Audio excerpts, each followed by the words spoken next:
Yep.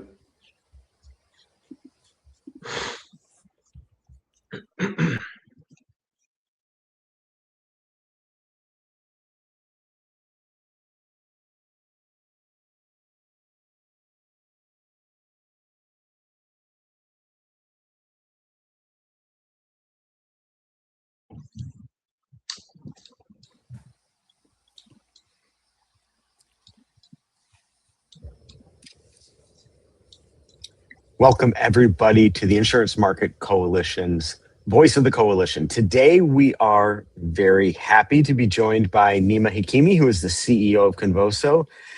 He and Chris Michelson, my esteemed co-host and member of the board of directors of IMC, will be having a discussion today about responsible outbound insurance marketing, shared leads, call reputation, and consumer trust. And if I had to summarize what I would expect from this conversation, it's pretty straightforward.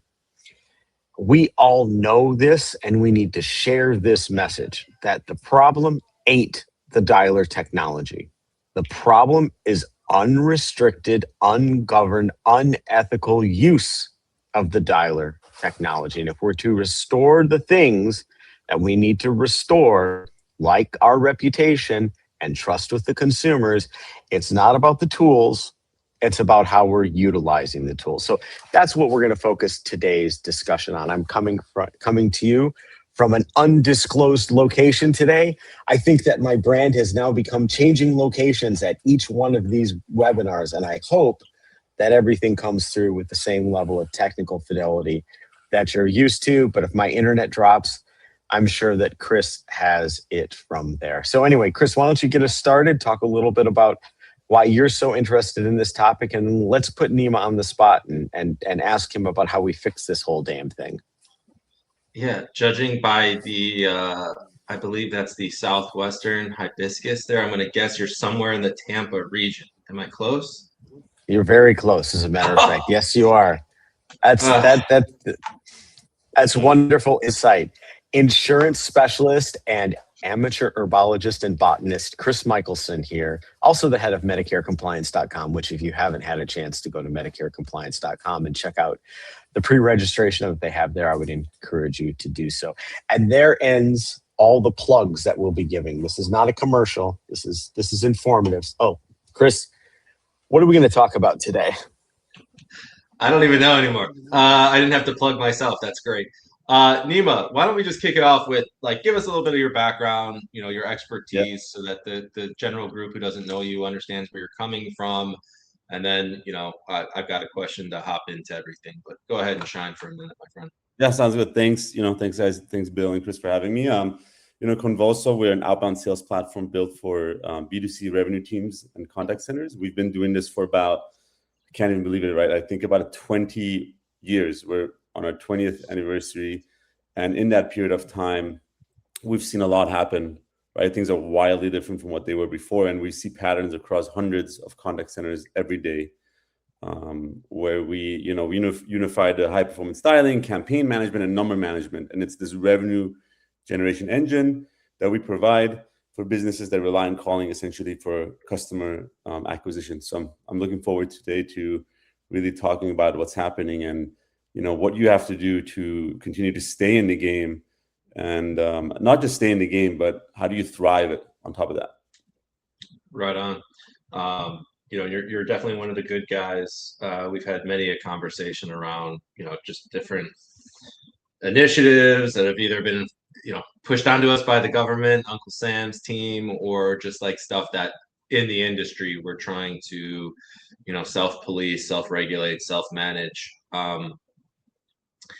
I think that the two of you would agree with this, that our industry has probably spent too much time arguing about whether the technology is compliant, when the better question is, whether the entire dialing workflow is controlled, auditable, is it content-based, like, is it respectful to the consumer, right? So, Nima, you've been in this game for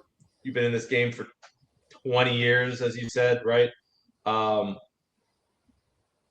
Back when I started out in this world, it was how many times could you dial somebody? It, like, cheapest data you could buy, blow it up, hit it as many times as you can, buyer beware, and just anything you could do to increase your contact rates. Mm-hmm. Yeah. How has that changed in the last 2-3 years? I mean, so look, in plain English, like what insurance marketers need to understand is that this era of more dials equals more contacts, it's over. It's been over, but telco carriers, regulators and consumers, there's a lot more control that they have now. The rules have changed. And so the operators, the ones who lean into smarter dialing, not harder, they're the ones that are winning. And it's hard for people to adjust, right? Because like you said, all you've done is put the leads in there, dial away, dial as many as you can, and people will pick up. Well, that doesn't work anymore, right? You get your calls scam, spam. Calls might not even go through. The carriers make decisions on behalf, right, of the consumers. Sometimes they block the call and you don't even know it. So the ones that are still treating this as a volume game, they're watching their contact rates suffer. Like that's counterproductive now. Whereas, like you said before, it was let's make more dials and we'll get more contacts. Today, that's actually counterproductive, where you need to be a lot more strategic. And by over dialing, you're actually increasing your compliance composure. And like the one thing that I keep always saying is that having consent is no longer enough. That's the starting point, not the finish line, right? Like that's where you start working, but not how you actually operate successfully. So Nima, this is very interesting. You say it's not a volume game anymore. I think that sometimes it's hard to convince people of that. And I think it's hard to convince people that they're being actively governed and punished as a result of just, smiling and dialing all day long. It's hard to transform people's behaviors, right? I mean, we all think more is better. We all think, but I mean, talk about some of the things that are actually better than just pounding these calls. Is it speed to dial? Is some other strategic cadence? What does substitute for volume? And how can we help convince people that they're not doing it the smartest way possible? So look, Bill, you're right? Like doing something and changing your behaviors is challenging. But if you're not proactive about trying different things out, it just doesn't work. And then what do? You point the finger to the lead provider, right? You say, hey, your leads are not good. Or you say the dialer is not working. Your carriers are having a problem and it's not producing and it's not getting through. So there's a lot of different things that I would say you would do. It's not just one single thing from what I see. It's a combination of them. But one of the biggest things that you got to do is really segment your leads. You might have higher intent leads, lower intent leads. If you ask me, obviously, look, the best thing to do is just call on high intent leads all the way, right? The ones that are raising their hands, they want something. That is the number one thing you should focus on, because if you're focusing on lower intent, age, you're just playing a losing game. And what you're doing is you're causing your numbers to get flagged because you're trying to call people that are not there to answer the phone. And when you try to do that, what do? You keep calling them more often and more and more and more. And now all you're doing is you're damaging the reputation of your numbers. So there's a whole lot more. We'll talk about that side of it. Number reputation and number management is a whole new category now. But what you should do is segment your lead quality into different, call it campaigns and different call cadences. So don't dial every lead with the same cadence. Make sure the high intent leads get a certain cadence and the lower intent get a different type of cadence. Now, I'm not going to say exactly be very prescriptive around call it this many times or that many times. What you have to do is you have to pay attention to the contact rate that you're getting after every single call attempt, after which point is a point of diminishing return. And it's not that difficult, but you got to be disciplined to do that. And you got to look at that, because if after the 10th attempt, you get a smaller percentage of contacts, you might get them and you might get some sales, but you're getting that at the expense of over dialing. And now you're getting your numbers flagged. And guess what?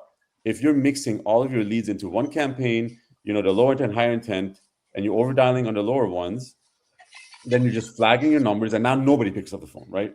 So now the damage is even bigger, and now you're losing out on that person who's interested to get something right now, who wants a policy right now, who's shopping for something right now, because they're not going to pick up the phone if it says scam or spam.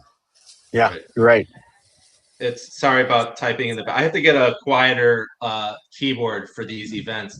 I'm like one of those nerds that builds their own keyboards, and so it's Oh. super clicky clacky. And I apologize. I love that question so much, Bill. And I knew Nima was going to tee off on it, so I wanted to write down my thoughts in the background there, so I didn't lose my train of thought. Nima, everything you said there is 100%. Your dialing practices are going to affect nowadays. They are going to affect the way that you are viewed by either the tech stack that you're using or the carrier that sits behind it. So, the more abusive you are towards the data that's in your dialer, the worse it's going to be for you long term, because you're straight up just not going to get through in most cases. I wanted to touch on a part of the question that Bill asked about, what are things that you can do outside of slamming the phone. Look, when I was running marketing for a room, I distinctly remember the floor manager, the sales floor manager, sometimes the owners of the agencies that I was working with, running into my office, turn up the dialer, turn it up. It's dead out there. It's dead out. They're screaming to dial more because the floor is dead. There's no one on the phone. I'm just like, there's no magic switch, but anyway, now I think the reason why it was so successful to begin with, it was because it was a pretty easy system. You had to find a somewhat decent data guy, and you had to slam the hell out of your data. And that was it. If you could do those two things and afford to pay your bills, you could eventually see some measure of success if you had decent sales. But now I think the most critical thing that I've seen change over the last few years is not trying to outsmart what's right in front of you, and just letting the data reinforce your operations, right? A few key things that I have seen teams do that have made them successful. Speed the lead.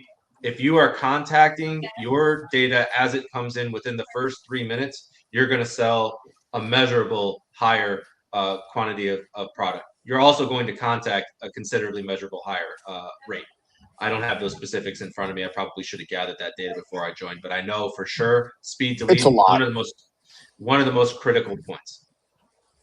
2, again, don't outsmart your data. Let your data reinforce your operations. Look at the numbers. Check your contact rates with your lead vendors. Check your sales rates. I know some of this is basic, but we have very greatly varying levels of understanding of people who watch this. So for the experts, bear with me here. Check your contact rates, not just by the day, by vendor, right? By product line, by keyword if it's your own data, right? Like drill 100%. down, right? Drill down to the lowest common denominator of where your media is coming from. The sub-ID, just keep going and going as deep as you can. Yeah, exactly. I think people look at stuff very, very surface level, and they just flip the table and say this isn't working. The way data works now is so intricate, it's so available to us and so in our face that you get lost in the forest through the trees. I'm not telling you to look at just the tree. I'm telling you to look at like the ant crawling on the top branch. Like there might be something that changes there that changes everything, because that ant might be poisonous to your tree. I've gone way down that metaphor, but the microcosms of what affect change. Your sales rates, your effectuation rates. What's your CPAs? But Chris, what they don't do is they don't send that also back to if you're buying leads, send it very specific, this disposition data back to the publishers. Yes. Send it back and connect it. And it's not that difficult to do it, right? Most dialers, you should have the ability to do that. But give them feedback. What's working? What's not working? Don't just go after another lead. We all want more. Everybody wants more leads. Who doesn't, right? Bill, you said it's we all want more volume, more. But have that feedback loop going on, so that allows them to improve their quality control, and they can figure out what to do differently on their end. So, like Chris, everything you're saying at the source level, at the sub-ID level, drill it down all the way, and then have that feedback loop going, and you will see better results. That's it's just a given. But there's a lack of discipline. Like you would be surprised to see how many outbound call centers still don't have a full-time dialer manager in place. Somebody whose job is to watch the dialer, like watch it. Even with all the automation, and we have a lot of it in Convoso, so you can do a lot of things in an automated way. You still need someone to look at things and make decisions to keep things going versus you'd be surprised. You see people that just up the dialer to however many lines, let it run, and then hoping that fixes the problem by just over dialing. But there's a few more other things that I want to say that are more on the technical level that you got to start doing now, that I'd love to talk about, where calling disconnected phone numbers. If you call disconnected phone numbers over and over again, the carriers look at that. They look at the fact that your dialing practices are, why would you be dialing a number that's disconnected, right? Like if somebody's filling out a form and there's some intent, they're going to give you their number. It's a very small percentage.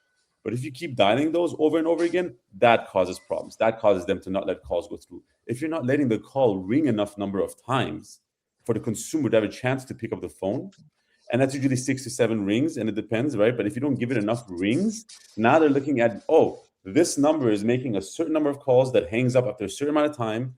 That is another indicator of that. So you want to make sure you give it enough time to ring. I'm going to interrupt you before you get to your next one here, because I something very interesting in the last few minutes took place in terms of just addressing this fundamental thing of having different dialing strategies, different approaches for different data sources. I'm very curious, so I'm going to throw a poll up on the screen here. Everyone should be able to see this on their screen at this point. I've just put up a poll that says, do you have different dialing strategies or approaches for different data sources? I'd like people while you're talking about this to go ahead and answer that poll. But please keep going, because again, not dialing disconnected numbers, not allowing for the requisite number of rings. These are things that people may not understand and need to know about. What else is there? So your inbound calls, guess what? If you're calling people and the missed call return comes back to you, right? And somebody's calling you back, if you don't answer those calls, and when you do answer, it doesn't go to an IVR where it says the name of the company, or if you pick up the phone, if one of your agents picks up the phone and doesn't say who they are, that also gets you dinged on your reputation. The analytics engines, the carriers, they look at all of these things, right?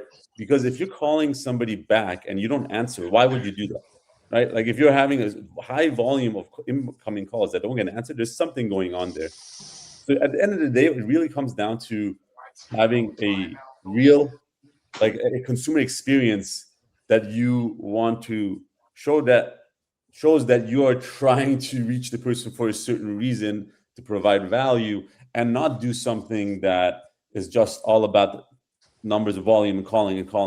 Like you gotta look at every one of these different pieces to it. I can go on and on. Well, it's interesting because it almost sounds SEO like, to be honest with you. If you don't have, for example, pricing or phone number or things like that on your website, you're going to get punished by Google on that. I wasn't aware that carriers were able to do that same thing. That if you're giving people a less than optimum customer experience when they try to call you back or when you call them, you're going to get dinged. And it sounds pretty significant.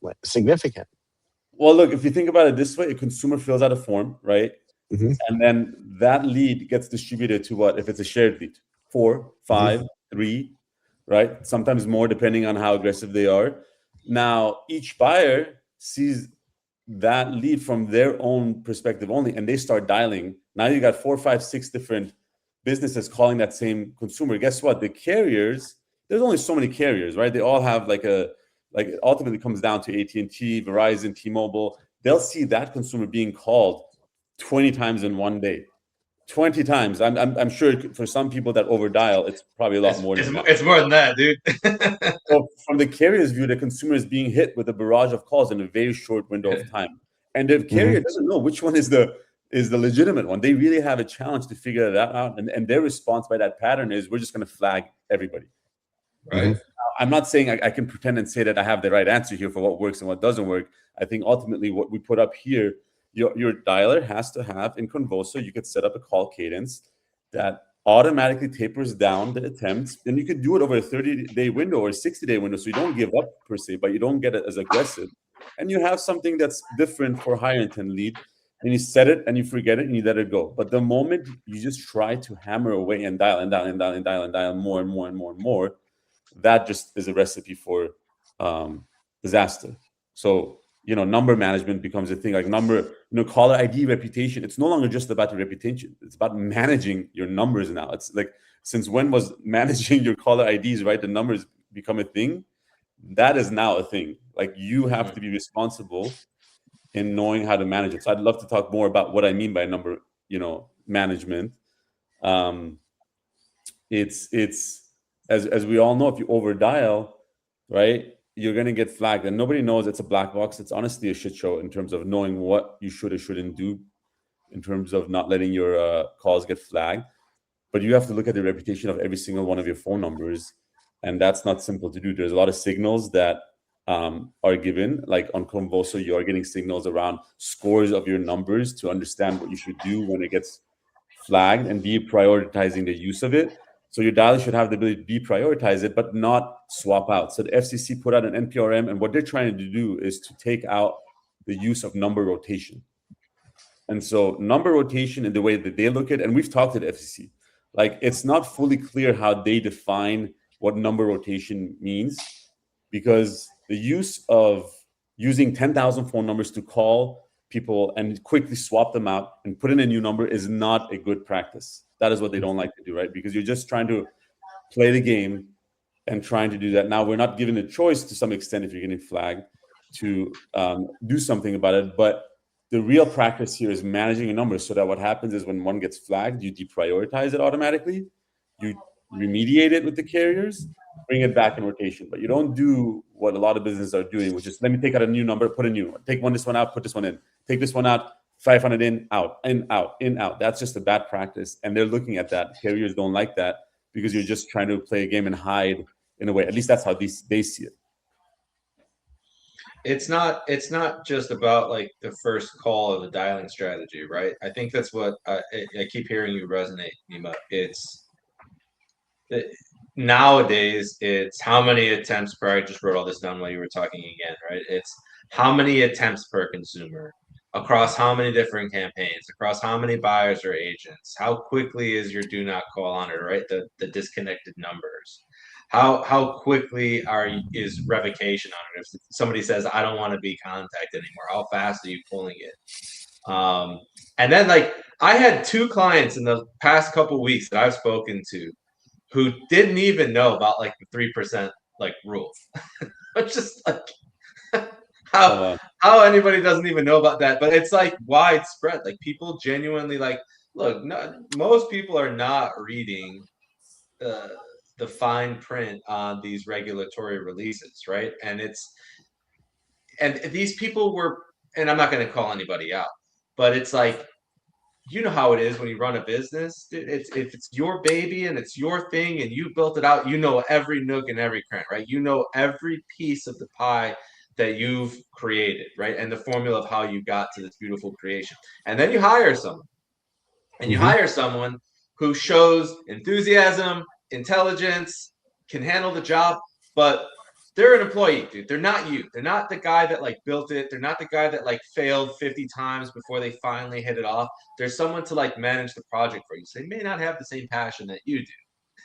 And you may have forgotten to teach them that, like, hey, this 3% thing exists, and they're not going to do it. But it's just there's a lot. Sure. There's like 10,000 things you got to be aware of, for sure. Yeah. So for those people who might be stumbling across this on YouTube and seeing this not live, who may not be in the industry but are interested in getting in the industry or learning more about it, talk about the 3% rule so everyone knows what that is. The 3% rule basically says that you can't like basically abandon more than 3% of your live calls, and it's measured over a 30-day period. Individual campaigns. It's not like your total overall strategy. Like, if they wanted to, like, the FCC could drill down to you on a campaign by campaign basis. And what I mean by campaign is, like, your dialer strategy is typically broken up into like buckets, okay? And so they're not going to look at the total overall, although they do sometimes, but they can come in, if the FCC wanted to and actually audit you, they could look at a campaign, a bucket by bucket basis, and make sure that you're not abandoning over 3%. And what the abandonment means is there's a ratio of dialing ratios, right? And it's how many lines you're going to dial out. And then when they connect on, if I want to dial 5 to 1, it means I'm dialing 5 lines per agent. In the theory that, 80% of people are not going to answer the phone when they don't know the number dialing. Okay. And so if I'm dialing out 5 and I'm consistently hitting that, 20% number, I'm doing fine. Now, let's say that drops down. And let's say I turn my ratio up because I want to keep my guy on the phone constantly. I'm dialing 1 to 10. I'm dialing 1 to 20. I'm dialing, if I'm dialing 1 to 20 and that line is dialing out and dialing out and dialing out and dialing out, people are answering still 1 out of 5. But I'm still on the phone. My dialer's going in the background and I'm still on the phone, but it's still connecting 1 out of 5. That means I'm dropping 4 calls every few minutes or every few seconds or whatever it is, however fast the cadence is. And at that rate, I'm dropping a considerable amount. It's called abandoning a call. The dialer connects to an available consumer, and that call can't be connected to a live agent. That's an abandoned call. And if you have more than 3% of your live calls abandoning, you could get dinged pretty heavily for that. Which then you can also, your number reputation gets dinged out. Where you're dropping too many calls, you're seeing you're not connecting. Carriers look at that. Even though nobody confirms what exactly flags a number, you better believe that that's also part of it.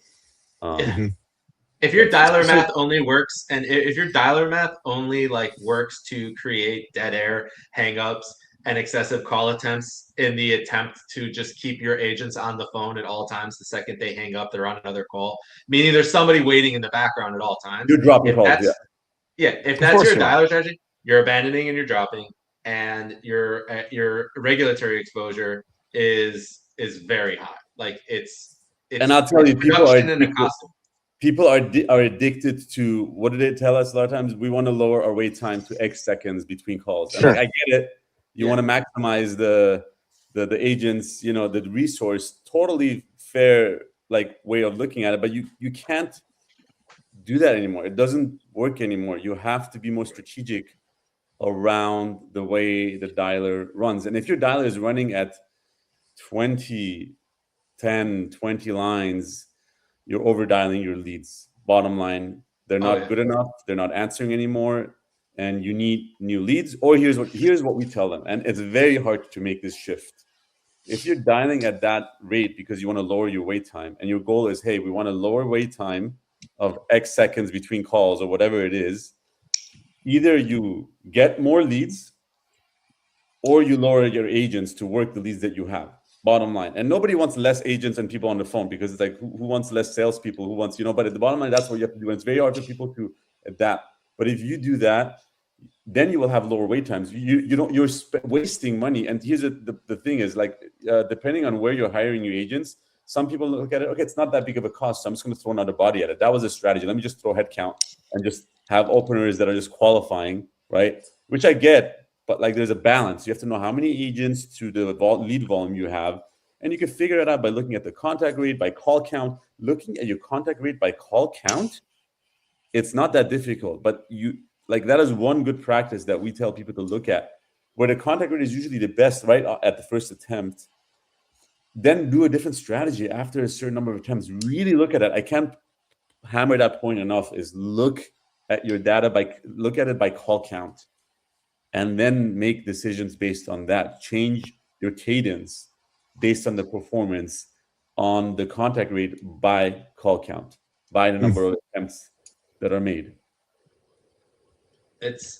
I've heard of some groups that are wanting to implement AI on to lower their abandonment rate. And how everybody uses ChatGPT, right? It's been programmed now to keep you on the hook, keep asking, oh my God, that was a great question. How did you think to ask me that? These leading questions just to keep you on. So they're wanting to implement voice AI to keep these consumers on the phone until an agent is ready and available to lower their abandon rate. And it's just AI voice technology in the background, keeping someone on the phone and keeping. Well, then you have to also have the right disclosures. You have to put, right. AI, and a whole lot of things that go into it. the It's a one thing mess.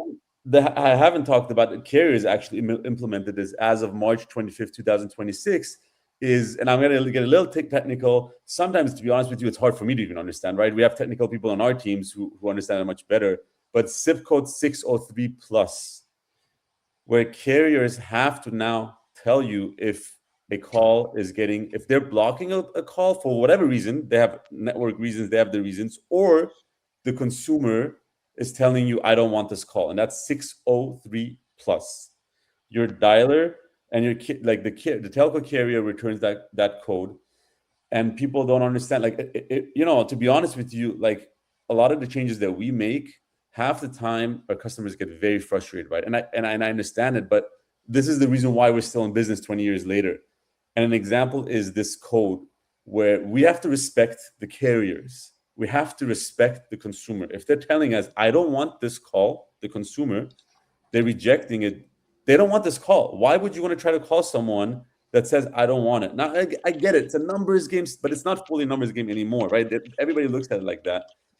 But you have to have the discipline. Don't call that consumer anymore. Or if the carriers have a reason for it, then don't call it. It's unlikely to convert. So those are the things that we look at on a deeper level, is at the zip codes, and we try to be very transparent around that. And the carriers don't always give you the right code. So that's a whole nother backend that we look at. We work with a variety of carriers. They'll give you a certain code, but we verify if the outcome of that call was what they said it was. Was it really a disconnected number? Was it someone who didn't answer the call, right? Was it someone who didn't want the call?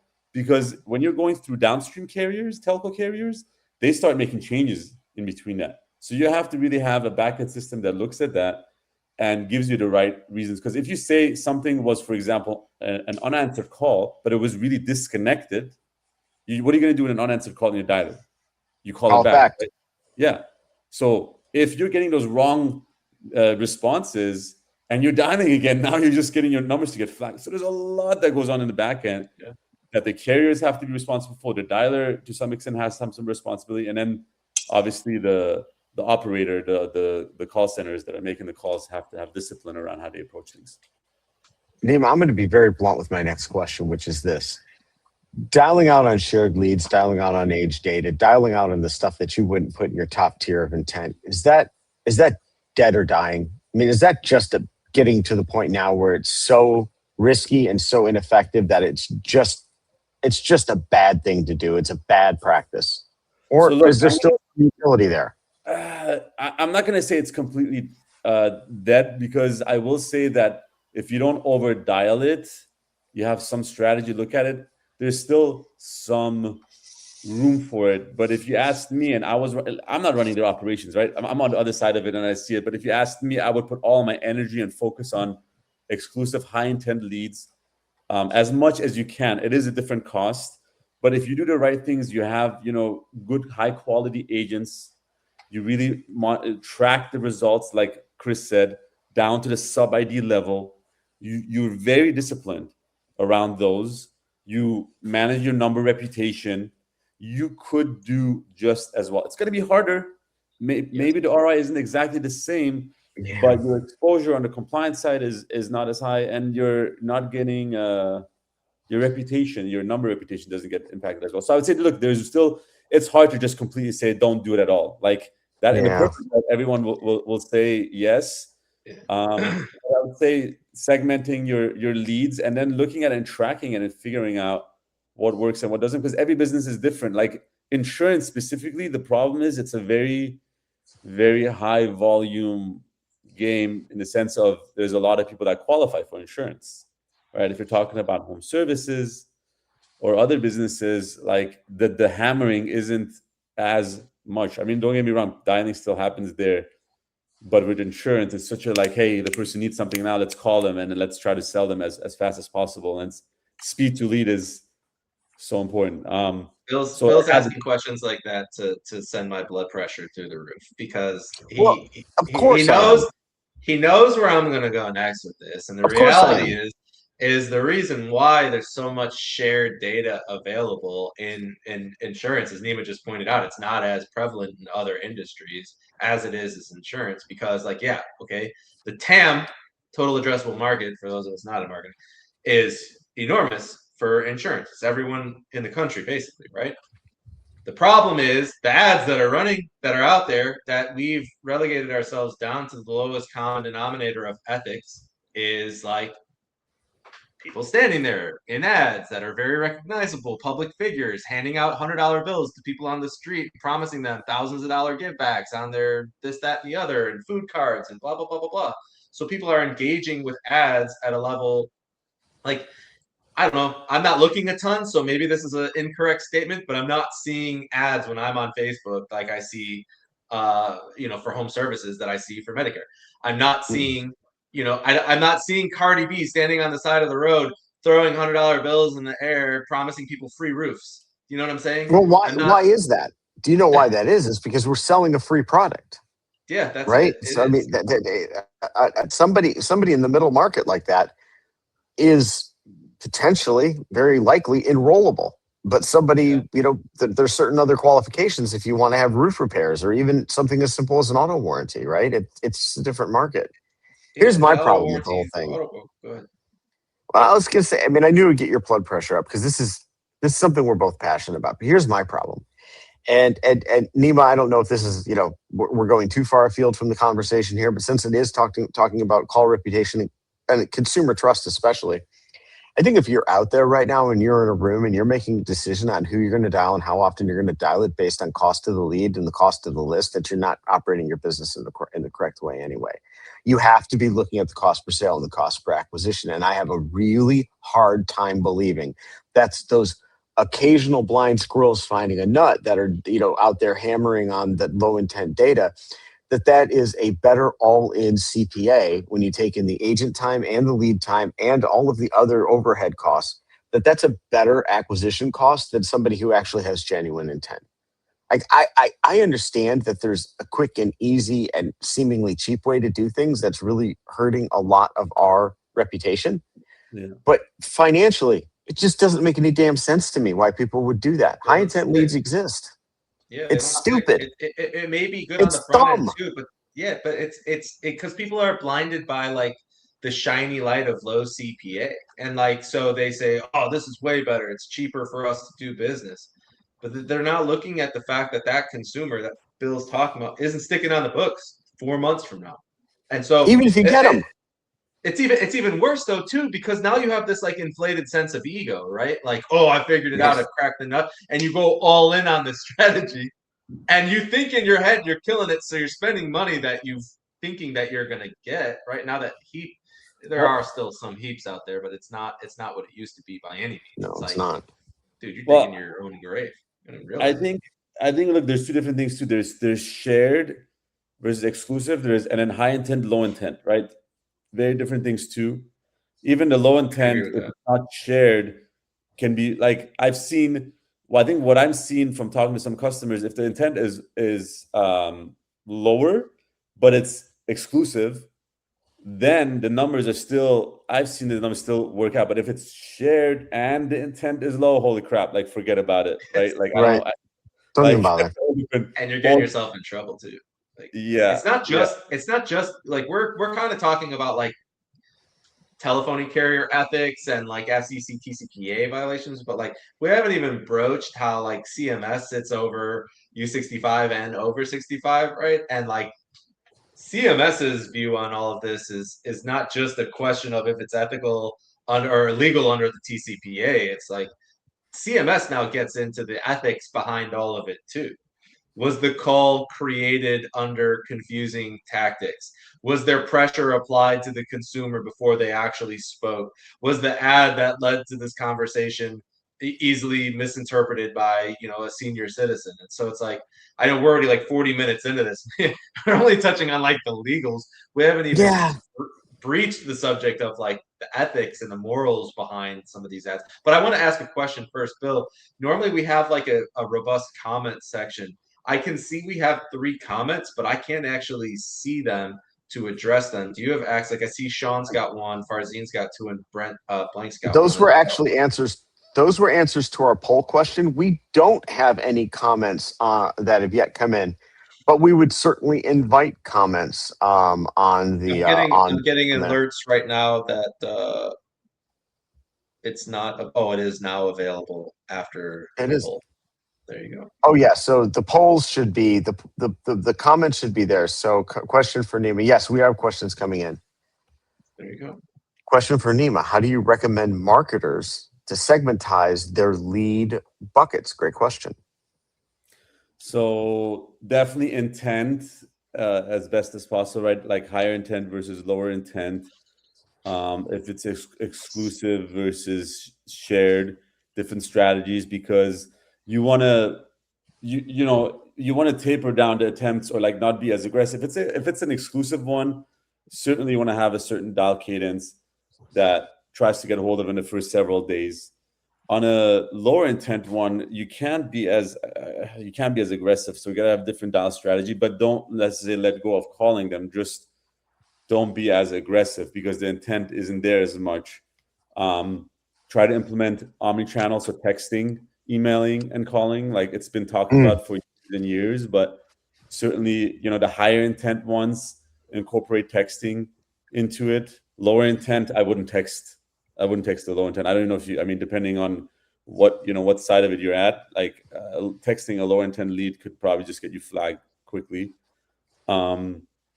What else? So that's on the dialing cadence and omni-channel side of it. I would do it that way. But most important of all, like what I said, is look at the data on the call counts and the contact rate that you're getting by the number of call attempts that are being made. And based on that, adjust your cadences. You're going to have to see after how many attempts is that a point of diminishing returns. And based on that, change your frequency on dial attempts so that you're not over dialing unnecessarily to the point where your numbers get flagged, right? Like figure out where is that point where you should stop dialing the lead, and maybe not stop completely, but set a cadence that says, let's try again in 2 weeks from now or 30 days from now. Nobody says completely stop. Try it, but don't just try it like a few times a day for the next 2, 3, 4, 5 weeks. It's just Nima, I'm kind of a nerd, so I'm going to bring up some edge cases here about kind of a nerd. I'm going to bring up some edge cases here that I've heard about. I get a lot of vendor pitches, and I want to know if you think there's any validity to any of these type of approaches. I talked to a vendor years ago, and then again recently, who promised to improve my outbound contact rate by layering in third-party data, including triangulation of location from cell phone pings in order to determine when somebody was in their car by themselves and more likely to answer a phone call. Is any of that anything other than BS? And if so, have you seen success there? To me, it doesn't seem ethical. It seems to cross a line, but I'm just curious. Are there people out there that are using super sophisticated marketing triangulation, like I just gave an example of, to improve contact rate, or is there nothing there? I mean, listen, I haven't heard of that, so I don't want to, tell you something Sure. that I don't know anything about. I'm not really sure. I have heard of things where they have some signals of people that are more likely to answer, but have I verified if it's really true or not? I don't. I couldn't speak intelligently on it. Yeah. I generally, when I hear about things like that from vendors, I generally don't respond very favorably to it because I'll be honest with you, it doesn't sound. There are exploits out there, and I don't want to be using an exploit out there that may not be kosher, for lack of a better word, to try to break through. I'd rather just do things the right way. Let me ask not a related question, but a second question.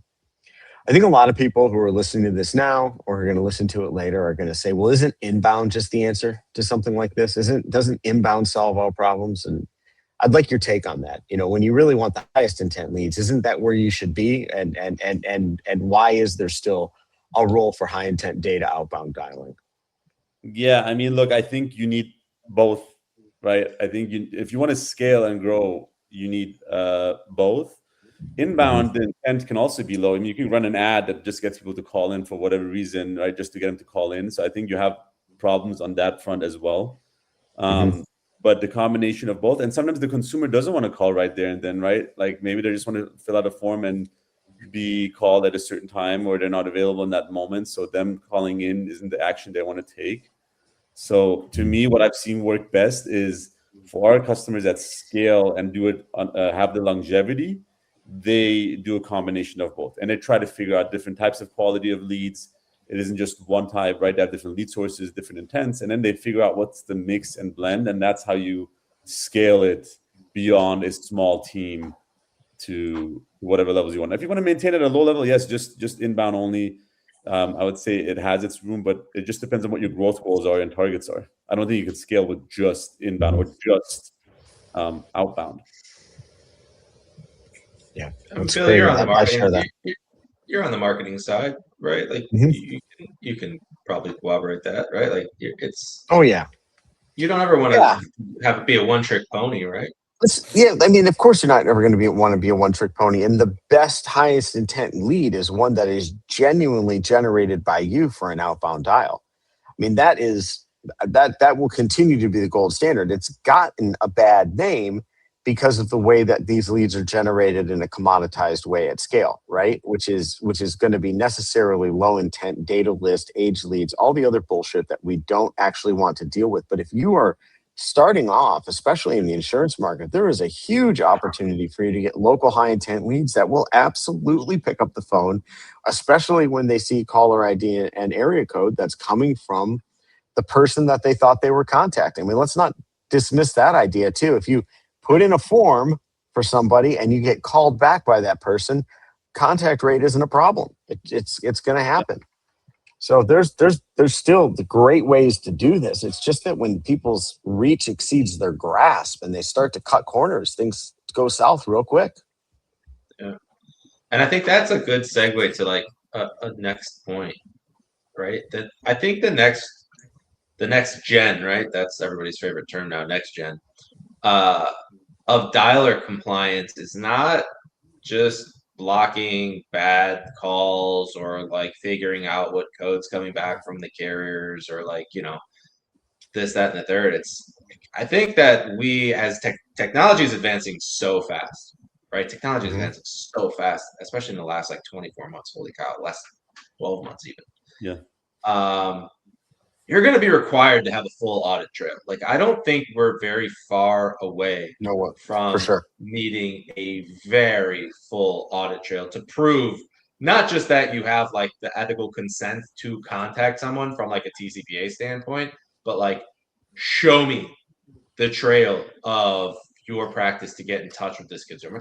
Source, contact source, what their landing page was, what their proof that they were allowed, their TCPA, the timestamps and disclosures of every attempted contact, the buyer chain that's going after the contact is made, your dialing method, right? Like what was your practice as you were doing it? And I think that scares the crap out of a lot of people because there's just not a lot of tech out there that exists to help somebody, create that type of robust auditing strategy. But I don't think we're too far away from that. Nima, do you have something in the works? Chris, you work with, Enroll Here. Anything in the works that would allow people to just collect that as they do their dial activities, or is that not on anybody's roadmap? Tell me more, like on the dialing side. For us, we're really doing a lot of educating around the over dialing and how you're supposed to do it. And then there's going to be what we call an attempt control manager, where it's going to enforce certain things, the dialing to happen a certain kind of way. If you're not following it away, or you just don't know any better, that the dialer will do that. And so there's things in the works that we have on how do we help you do the dialing you need to do to hit your goals without being too aggressive or without abusing the consumer and whatnot. That's for us. It's got to the point that if you're doing that, we kick you off the platform. It's the bottom line. Like, it's so interesting you'd say kick them off the platform, because if people, if they F around, that you could be the one that's made to find out. And Chris, you know where I'm going with this, right? Yeah. There's been some recent news. I mean, look, it was, let me pull this up. What was it? It was August 8th, 2025. I have it here. The FCC removed over 1,200 carriers from the approved network in 2025, right, for failing to implement robocall rules. That's a lot. Like, and insane. that meant any Carriers. Yeah, like carriers, like the actual, like, you know, the endpoint that's like routing the call. And This it's not. isn't I mean, when I publisher. say carriers, I should mean even services providers. So Right. I It's not. misput it. Service providers. I mean, 1,200. Right? They're not messing around. Like, if you don't follow the rules, and that's what's hard to communicate to customers sometimes, because to them it's like, hey, I have consent. Why are you limiting what I do and how I do? To them, that's all they see. They don't understand on the back end that the FCC has control and the carriers have more control. And if we lose our license and token, we're out of business. So it's not about, can I dial more? It's about how do we dial to stay in business while delivering a good experience to the consumer that they want to see. And it's hard. Listen, it's not easy to like have a good balance on that, because you want to convert the lead. I get it. But you got to find that balance, that middle ground of how you do that in a way where the consumer is still not feeling like they're being harassed, and they feel like somebody you're respecting their time and their experience. The future is going to be stricter than this. But even now, today, it's no longer. Trust me, we dial compliantly.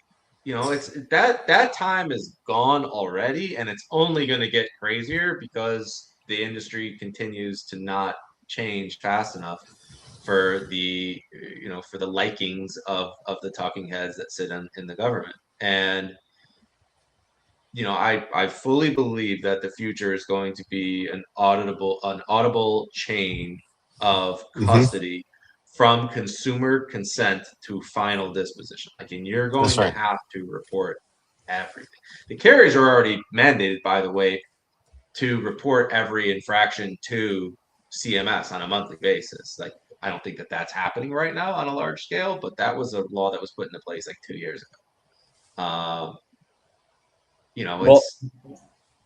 Go ahead. I was just gonna say, like, that can't just be a technology like solution. I mean, it can be, but it's Nima, you said something funny earlier where it's like, dude, we'll just kick you off the platform if we see these infractions, because hey, like, I'm not gonna lose my license to service your business. But it's like that's a very reactionary perspective. And I'm not like saying like, hey, that's bad. You're doing more than almost anyone else is, even reactionary. You sure are. It's going to move to a precautionary, not reactionary. And like, you're eliminating the problem before it happens versus reacting to the problem after it's already become a problem. That's what is being levied down to us. That's what's being enforced. So yeah. I think legally we have to discuss AI on any conversation around technology.